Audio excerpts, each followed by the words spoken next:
Okay, this is part 3 of my video, and in part 3 I'm going to be discussing the treatment plan and the model, the therapy model that I will be using to treat Nathaniel. The model that I will be using is the behavioral and cognitive behavioral family therapies model. The reason why I would choose that model is because in the mental health field, it is the most common model used, and generally, that model, it monitors behavior.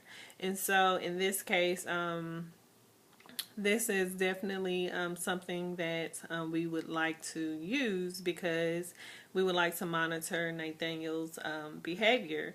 You see, well, in the movie,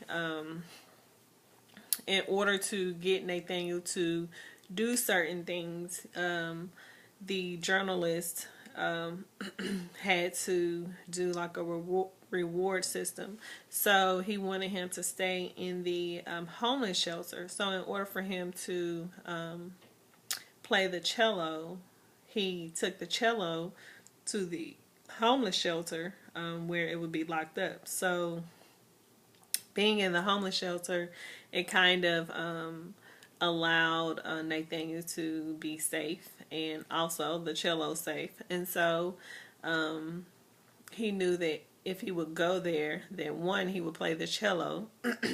So that's one reward. But two, he would also be safe.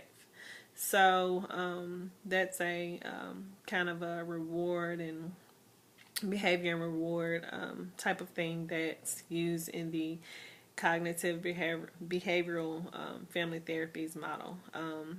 The other good thing about the cognitive behavioral model is these things can be monitored, and you can also monitor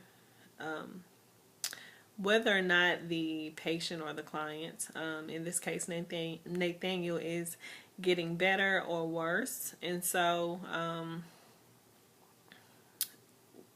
which will help in his recovery or in just maintaining his mental health status.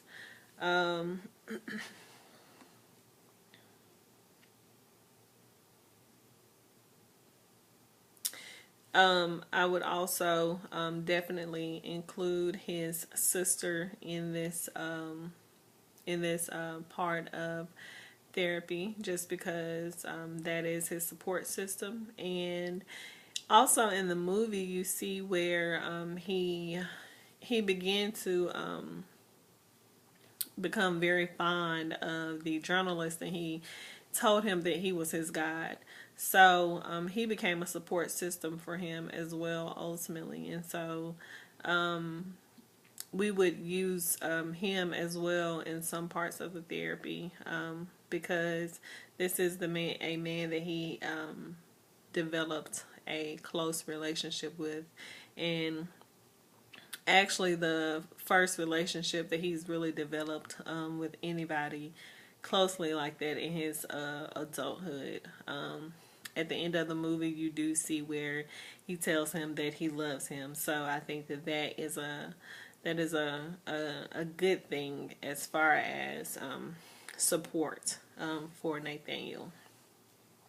I would definitely want to refer Nathaniel to a facility, probably an inpatient facility, just to make sure that we have the proper diagnosis, but also for medication management, because he hasn't been on medication long. So we don't know how it's going to affect him. So just to see, make sure that he doesn't have any side effects, bad side effects from the medication that he will be taking, and also the fact that he's gone on and off of his medication multiple times. It could also affect him. So I would like to refer him to an inpatient facility, and then get some aftercare after he is released from the inpatient facility. Of course, it would be a short-term inpatient facility. And as far as living arrangements, you see in the movie where he actually ended up getting an apartment at the end of the movie. So we want to make sure that his sister is his conservator, and she's able to, manage his finances so that he is able to take care of himself and, feed himself and do all the things that he is able to do. And as long as he is, seeing a psychiatrist, which we will refer him to a psychiatrist, as well as a counselor, he should be able to maintain these things. Also, his reward for continuing these things would be, something along the lines of playing his cello or doing different things surrounding that, because that is one of the things that really kept him focused and kept him motivated and kind of pushed him in the direction of really doing the unwanted. And so we would definitely use that reward system with that.